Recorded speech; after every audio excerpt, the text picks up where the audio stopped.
Let's start with the dry ingredients. Use plain all-purpose flour, sifted, clean, and drama-free.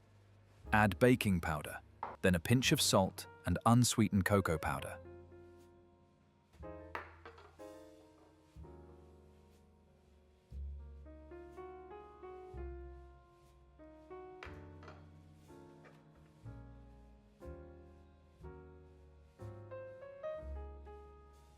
If you want a rich flavor, go for high-fat cocoa and store it in an airtight container, away from spices. It's like a sponge for smells. Sift everything together. This isn't just for show, it helps your sponge stay light and fluffy. Add sugar. Regular white sugar works just fine. If your frosting is sweet, feel free to reduce it a bit. Whisk until the dry mix is uniform.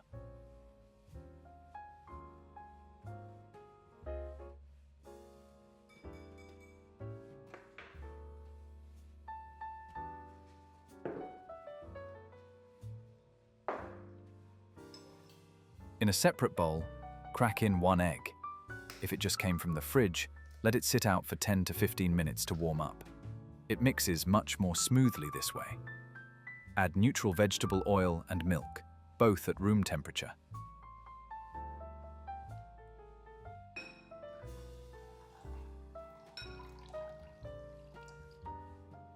Stir until smooth. You don't need to beat it, just mix until combined. Pour the wet ingredients into the dry mixture in 2 to 3 stages, gently stirring with a whisk or spatula. Don't overmix. This isn't a workout. Overmixing leads to dense cake.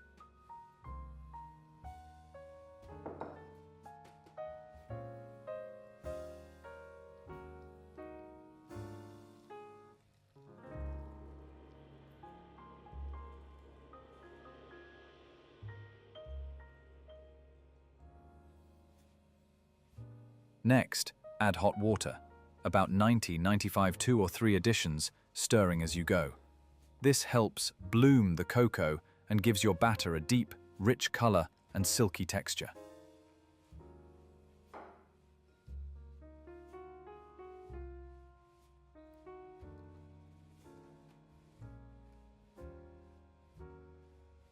By the way, leave a comment. Are you team sponge cake or team cheesecake? And if you're still watching, this might be a good time to give that like button a little love. It helps this recipe rise, just like a good cake.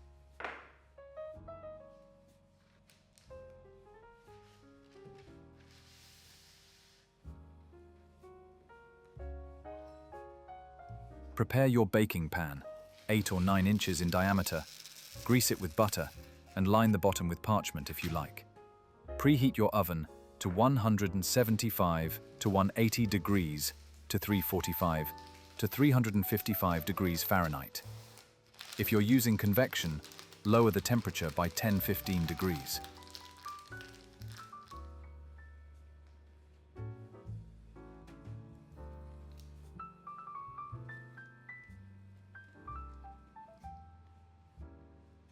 Place the pan in the center of the oven and bake for 30–35 minutes.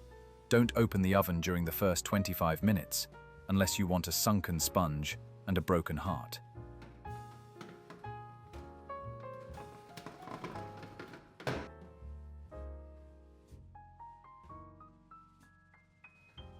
While it's baking, let's make the syrup. You'll need 60 ml of water, 2 tablespoons of sugar, and 1 teaspoon of instant coffee. Bring to a light boil, then remove from heat and let it cool. This syrup adds moisture and a subtle coffee aroma. Don't worry, it won't keep the kids up.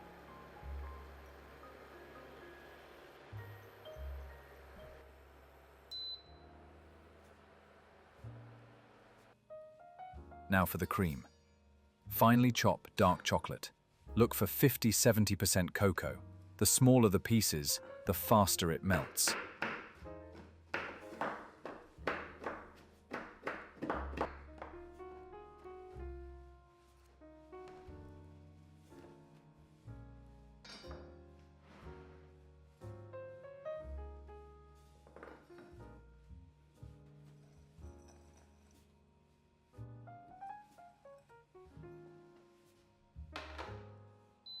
Heat heavy cream, 30% or higher, to about 80 degrees, but don't boil it.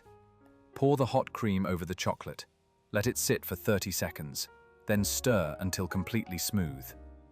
Cover with plastic wrap, touching the surface, and refrigerate for 30 minutes.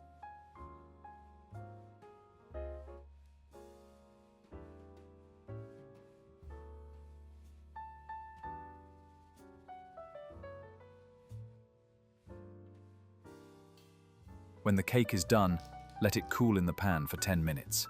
Take it out, trim the top if needed, place it back in the pan, and brush generously with the cooled syrup. Let it rest for another 10–15 minutes to soak properly.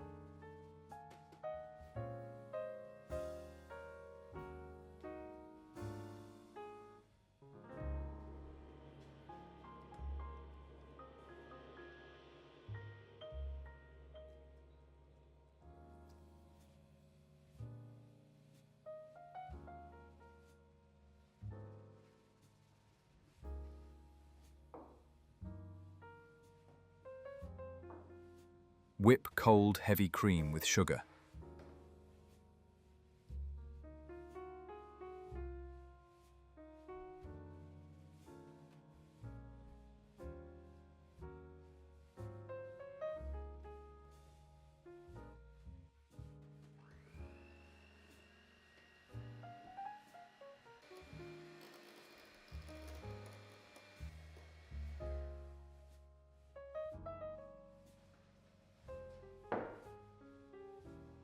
Separately, give your cooled chocolate mixture a quick whip. Then, gradually fold the whipped cream into the chocolate base. Mix until smooth and fluffy. But don't overdo it, or the cream will break and nobody wants grainy frosting.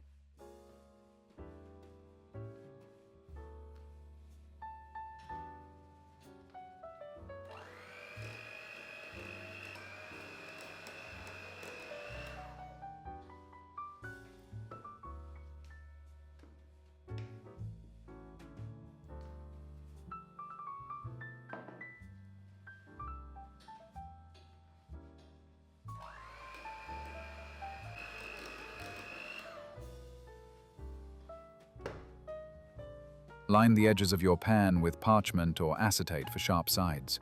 Spread the cream evenly over the sponge and smooth it out with a spatula. Chill the cake in the fridge for at least 2 hours. Resist the urge to use the freezer. The cream may crack and so will your soul. Once chilled, remove the ring and parchment.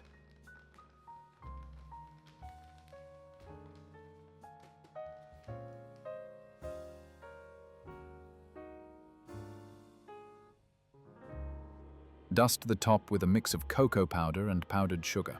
2 parts cocoa to 1 part sugar. Use a sifter for that perfect velvet finish. That's it. Looks amazing, right? Homemade, pro level, and it didn't even need a fancy bakery name.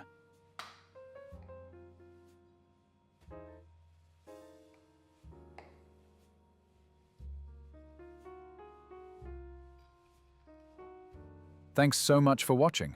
If you enjoyed the recipe, subscribe to the channel. More no-stress, no-fail, flavor-packed desserts coming your way. And hey, one like, one happy sponge.